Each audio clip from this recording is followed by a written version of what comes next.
Hello everyone, I am Julian Morris with the Channel 5 News. In the headlines, more than 2 weeks after he lost his livelihood in a fire, friends of the juice man renew appeals for assistance. The Evangelical Association challenges the police to curb sexually offensive behavior in public, and plans for marina in Portsmouth still on the table. The details coming up.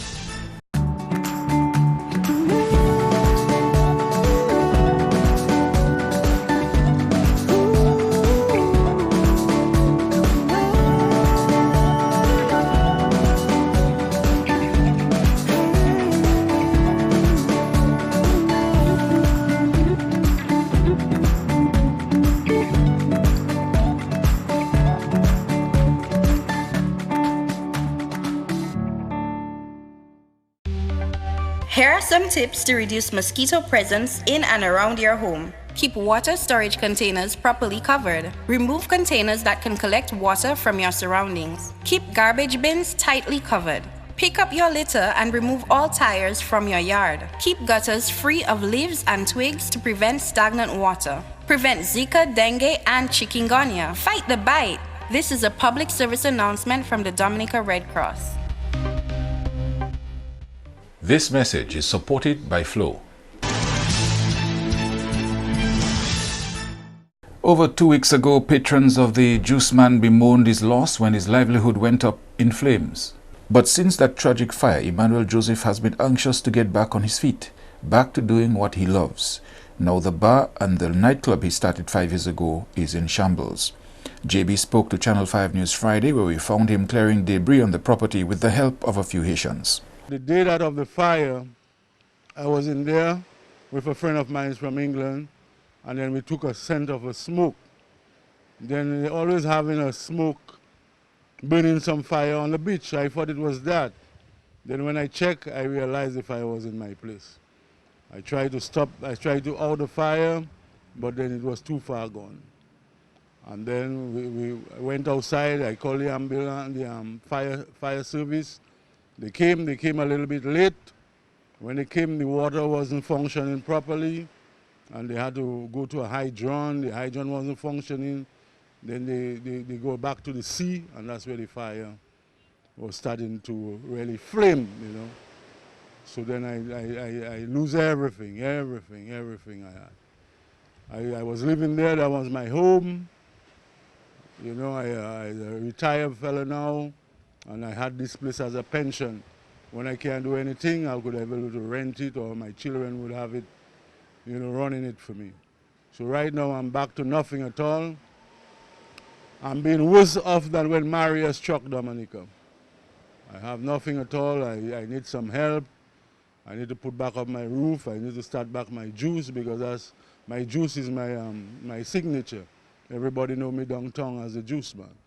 So that's the position with me there now. I want some help. JB says he has been promised assistance and he's looking forward to it. The night of the fire, Mr. Luge came there. He sympathized with me. Mr. Joshua Francis came there. Also the opposition leader. And Isaac. Joseph Isaac. He was there to have my assistance there. And he tell me they'll help me, you know. So I'm just there waiting. And yesterday I saw Mr. Isaac on the traffic. He told me he'll come and see me today, you know. But I haven't seen him yet. Well, yes, I would like to build back up my place, but first I would like to put a roof and then start making my smoothies. And other things can come after. So what I really want to do now is to start making my juices. That's what everybody knew me for, everybody loved me for. So I got to really be there to, to satisfy their need, you know. Yes. And then I'll be able to be, making a dollar so I can survive. Yes. You know. Yes. Besides the roof, JB, we know you use certain appliances to do your work, blenders, juicers, whatever have you. You're going to need some of those things as well, right? Oh, for sure I need especially my blender. That's my main tool. And coolers and a fridge and you know, so I can make my own ice machine. And you know, so because when I'm making a smoothie, I use a lot of ice.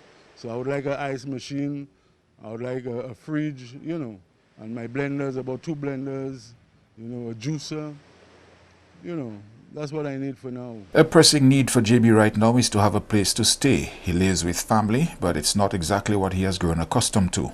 I'm living by my daughters. I'm living by my two last daughters up in Kingshill. That house belonged to my big daughter. Right now she's in England. You know, she's a nurse.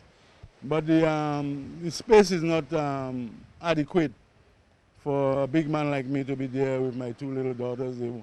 They want their space, you know. So I would like to know I could get a next place to stay, or if I could fix my place as fast as possible, I can organize a room there because it's a big enough place that I can stay there too, you know.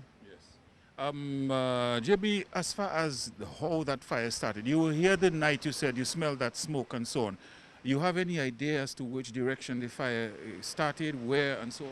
Yeah, the fire started on the north part of the building. That's north. And I had a guy living there. I was a little caretaker making messages for me, and you know, but he involved in his old habit, you know, smoking crack and this kind of thing. And then that night I take the scent of the smoke, as I say, but I never realized it was a big fire down by me there. And for a matter of fact, about 5 years ago, the place almost catch fire too. The fire brigade had to come and out the fire. So is that something that was threatening my life, but I didn't take heed about it, you know. And it just happened and I lost everything. But your vision has not been dampened. You still have your vision for the place and what you want to do. You have a very nice beach outside there, JB. Oh yeah, this is one of the nicest spots downtown, you know. Because the thing about it, as you say, I have a beach. It's the first major stop coming from the Deepwater Harbor where the tourists and them walk in. And, you know, I can have, as you know, I had a restaurant there too and a nightclub. All that go hand in hand with the tourists. So when it comes for tourist business, that is a prime spot for that. Plus I have a parking over on the Catholic parking, the Catholic church parking. And it's easy to get access to come by the juice man, you know, because when downtown you have a lot of traffic and nowhere to park. You can come there and hang out, you can see the sunset, you can go and have a sea bath. It's just a prime location, you know.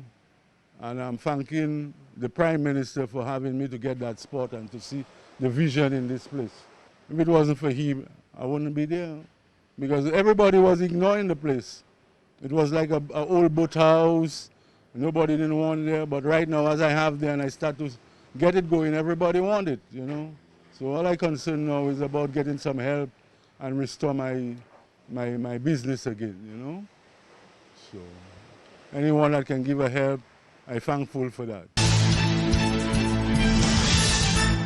Retired educator and patron of the Juiceman's Bar and Nightclub, Hartley Adams, is making an appeal to the public and private sector to reach out to the Juiceman to help get him back on his feet.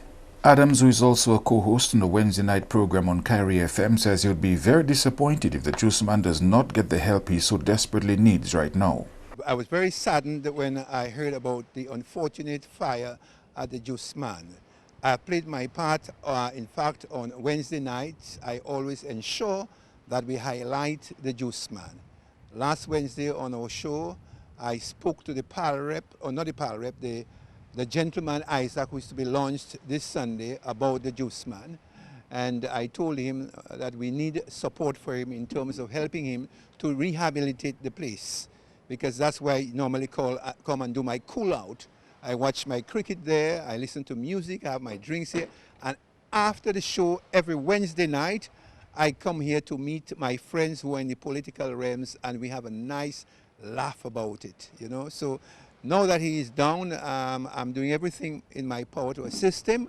I'll play my part, and I'm calling on all the Portersville people, opposition as well as government, to assist him in whatever way, because when you are in need, whether it comes from the government or whether it comes from the opposition, all parties must play their part to assist the Juiceman. Because let me tell you something in closing, the Freedom Party comes here on a Wednesday and a Thursday. The Labour Party comes here as well, and also the United Workers' Party. So all three parties need to get together with the public and the business sector to put this place back on a sound footing. I'll be very disappointed if the minister does not assist it. I want the Prime Minister to hear me, that you need to assist the juice man. He's an icon in the area. I know you assisted him in getting this place, and I know you will not let him down this time in its hour of need. So I myself is calling on the party of which I'm part of to assist him. Award-winning groundsman Isaac Andre visited the juice man while Channel 5 News was on the scene. Also a patron, Andre has known the juice man for quite some time. When I heard about that fire, I was so devastated. I couldn't understand how it happened. And I was so concerned because I know that's what only have to do. And for the loss now, in that time, is very tightful for him. I hope that the government will come to his consideration. And I have a quick situation because, you know, if after now election come today, tomorrow, and everything happen, everything die, so they will forget him. But I hope that they remember him, take care of him, because there's nothing he can do. He's his age now. What can they do? And I think he needs some help. And I hope that the government, I support myself too, will assist him and help him. I heard Mr. Isaac said they're going to help you. I hope Mr. Isaac did what he's supposed to do and help him out. I think so. In other news, the issue of investing in a major marina to attract yachties into the Portsmouth area has come up again. Some say a marina would be beneficial to the Kempinski and other hotels in the north. The Deputy Prime Minister says a marina for Portsmouth remains on the table. When the discussion started, it started with a marina and a hotel under that program. But like Lennox said, it's very technical, so I guess it's still being considered. But last I knew that there was a marina attached to that hotel. As to where we are with it right now, I cannot give you a direct answer. But let us wait when the Prime Minister signs the agreement in next week or two for that additional hotel, another 130 rooms, I think, closer to the Bell area. Then we'll see where the marina fits into that. But that's always the pride of Portsmouth. People always believe that we could do a marina and well, we know all the attendant benefits. And I think Lennox is saying that it's a marina, it's just a different kind of marina. People expect a big enclosed body of water and it's coming in. But if you have the jetties, because the yachts want someone to pull up and where they can clean and paint and do the sanding. So that might be an option that we may have to consider. But a marina is still on the cards for Portsmouth in the future. Dr. Lennox Honeychurch has addressed questions about the feasibility of creating a marina in the Portsmouth area. I have taken 7 different groups since 2005. I have taken 7 different groups crisscross into the swamp. You know, they always tell me, go and take the people, because you know the swamp better than anybody, except people who go and, you know, have been there for years and years, generations. And I've taken 7 different groups, and the last 2 groups actually attempted to do studies. Now that swamp is very deceptive. What happened is, in the geological formation, those 2 hills, the domes you see there, that was an island off the coast of Dominica. It was not connected to Dominica. And then over time, just like Scott's Head, over time it developed 2 arms, strong, firm arms. And the middle was a lake. And then gradually the lake got filled up with rocks and silt and so on. When colonization took place and they put sugarcane on the whole slope of Cotton Hill and Bell Hall, all of this soil went down in the swamp. And what these people found, although it looks ideal, is the cost was their concern. Because whereas in Rodney Bay and in Guadeloupe and parts of Antigua, you're just going through silt, like sandy silt.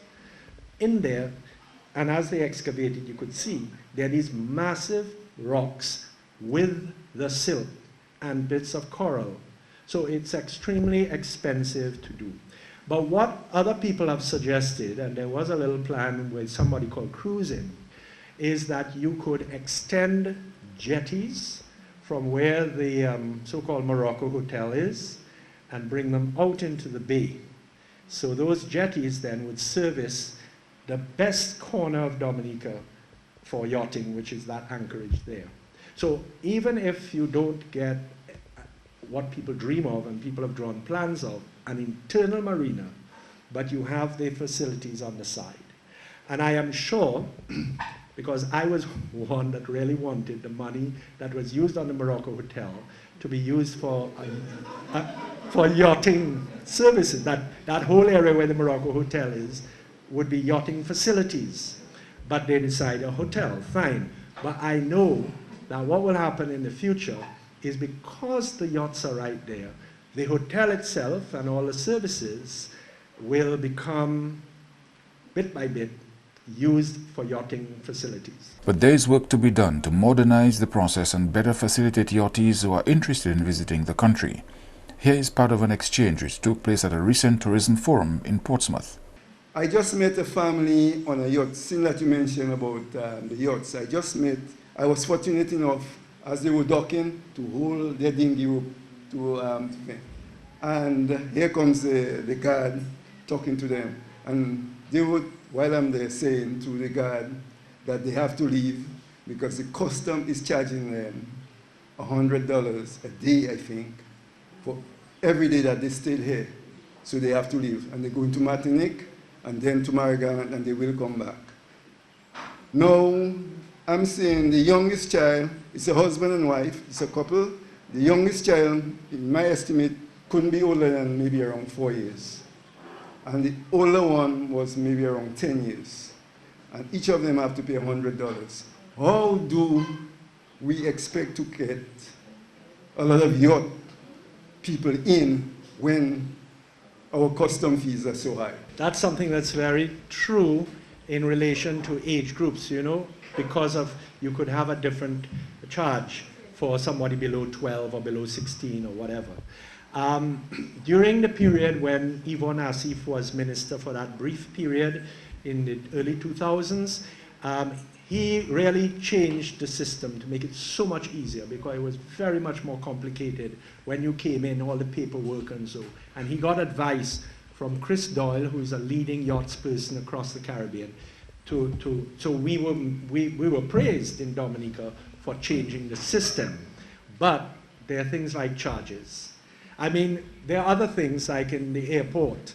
There's this ridiculous situation of filling out all these forms when you're going off and going and poking your nose in a little hole to tell the people that you paid your tax already or whatever. They write it down in a book and all that. Now in Barbados now, you leave Barbados and you don't have to do any of that because they know that when you went to the LIAT counter and the LIAT people scanned your passport, all the information is there. So you don't have to go and write it all over again. But you see, half our foot is in the 19th or 20th century, and our other half of our foot is in the 21st century. And I have been filling out forms since I was 10 years old at Melville Hall. I don't really need to be filling out these forms because it's scanned, it's all there. But you see, we haven't made the leap. And that is, in many cases, we have to make the leap. So yes, yachting is a key industry for us. Not only do we have to ensure security, we have to ensure a pleasant visit. The moorings are there. We got assistance from foreign agencies to put all these moorings across there. The work that PAYS has done, guys, as you mentioned, like Cobra and Jeff and the others, is remarkable. And this has to be encouraged and strengthened and supported. So thanks, Brewster, because these are the little things that have to be checked on. Domlec to impose a minimum charge of $5 on its pay-as-you-go system. The company says it's trying to address the high cost of reconnecting customers and ensure it's operating at a profit. There is a very high cost to assist customers who are disconnected. While we are in the business of customer service, we need to operate in a very profitable environment. And so, for example, someone is disconnected but buys $1, that customer is scheduled to be reconnected. If there is a communication issue and we are not able to reconnect that customer through our system, it means that we have to send someone or two men to, for example, as far as Good Hope, it happens all the time, to reconnect that customer. This certainly does not make economic sense. Therefore, a case would have to be made, or a case was made actually to the IRC, who considered both company and also the interest of the customer, and an amount was approved of $5 minimum top-up. The $5 minimum top-up charge goes into effect on the 1st of August. You're watching Channel 5 News. We'll have more after this.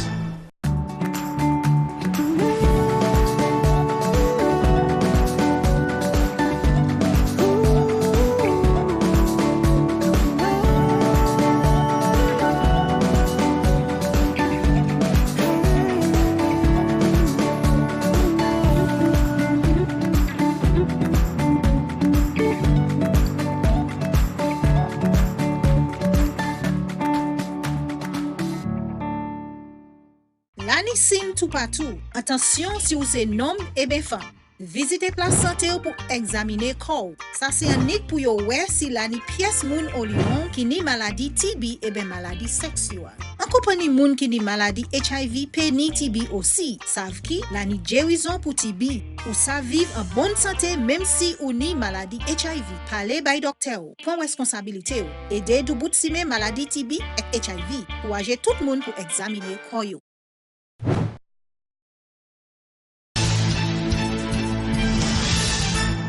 The Commonwealth of Dominica Police Force is being challenged to do its job in reducing incidents of lewdness in society. Andrea Louis has a report. The CDPF was put in the spotlight by the Dominica Association of Evangelical Churches, DAEC, earlier this week. The association was speaking out on increased incidents of indecent dressing and behavior by Dominicans in public. The DAEC is of the view that those in authority should not turn a blind eye to the laws of the land, but instead play their role to uphold these laws. In my view, once there are laws on the books are laws on the books. And if there are laws on the books, then the upholders of the law must ensure that the laws are upheld. Once you start deciding on which law to uphold and which one not to uphold, you begin to bring your professional integrity into question. And once your professional integrity is in question, then people are going to flaunt other laws right before you because you have allowed some others to go on unchecked. So yes, they do have a role to play. As a citizenry, we have to do quite some work on it, and the church is relentless in trying to ensure that we curb this thing. But those who are responsible, the professionals responsible for upholding the law, must themselves execute whatever they have to do in that regard. Outside of this week's press conference, the DAEC has also used other avenues to advocate for proper dressing and the public deportment among Dominicans. One of the things we can safely say is there is an ongoing effort within our churches to educate. Some of us here are also involved in media. They are also involved in radio. So we do that type of stuff to spread the message around. And there are those who, we hit the streets with just the whole admonition. What we have discovered though sometimes, when we would, let's say, confront or speak to some persons in that respect, we are attacked in that respect. It's almost like you are taken to task for seeking to address that. Will that stop the campaign? Will that stop it? No, it won't stop it. But these are some of the things we encounter as we deal with that. The implication of these types of behavior on the future moral fabric of society is significant as it impacts future generations. Public indecency generally refers to acts involving nudity or sexual activity in view of the public, often with the intent to shock, offend, or arouse. It includes offenses like indecent exposure and lewd conduct.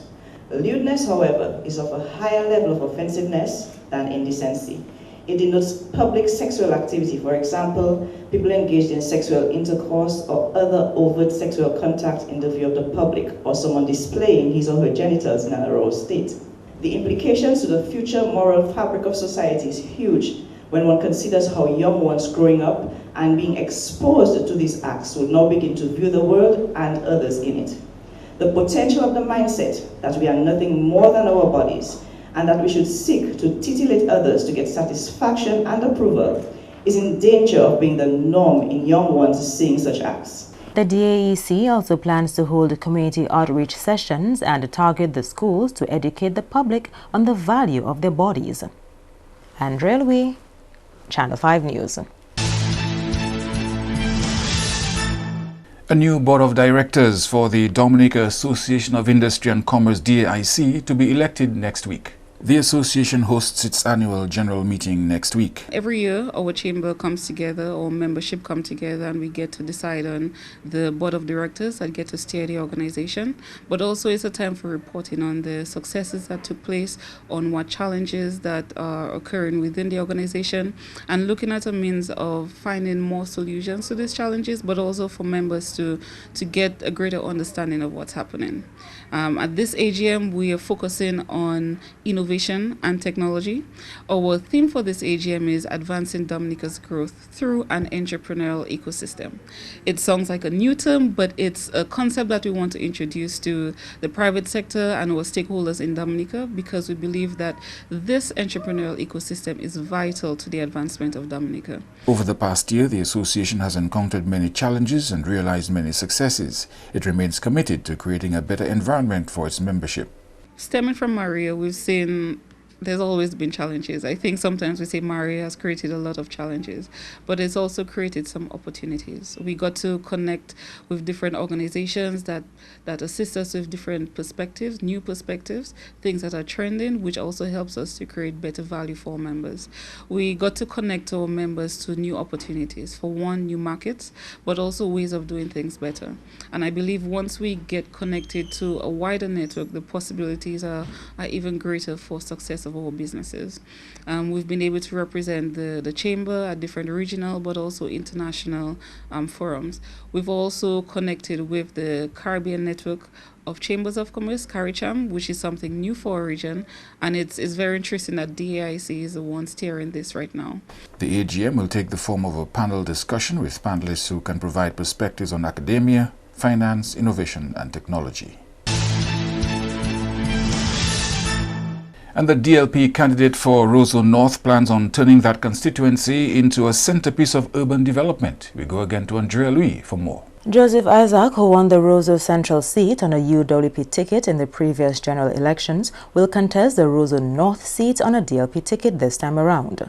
Isaac says he sees a lot of potential for development in that constituency.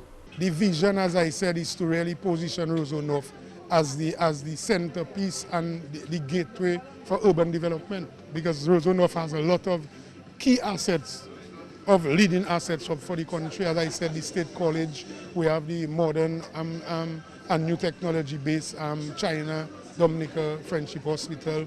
We have a lot of private sector investment, and if you look at it, if you really count and evaluate account for the private sector investment in Roseau North, you realize that it may be even bigger in investment than even the city. The vision includes creating a modern cruise village to help Dominica realize its long-term goal of 1 million cruise visitors. The development of real estate in the area is also on the cards. If you look at Mont Daniel, Santa Roma, if you look at the beautiful Foncole in regards to the view of the harbor, you know, so we really have great, nice real estate in Roseau North. So Roseau North really is a place I think we should really be proud of. And that is why I've been saying that Roseau North deserves effective representation because of all the diverse and depth of the investment and the quality of people and the potential of the constituency. Sports is not to be forgotten as the area is home to an assortment of facilities for athletes. There's the vision of putting the indoor sporting facility by the State College. And also in regards to playing fields, that may be the largest number of playing fields in any one constituency. So it's really a constituency that I think people haven't really thought of it carefully. But if you really look at it, Roseau North is really a beacon for development and the center for urban development and economic development. Also, we are talking about bringing in a Marriott in Roseau North, you know, and that's a 5-star hotel. So I think we, the people of Roseau North, should be excited, and also they should be very hopeful that in me they have a person that can effectively represent them. Joseph Isaac will officially be launched to the public on Sunday, 14th July at the Lindo Park in Goodwill.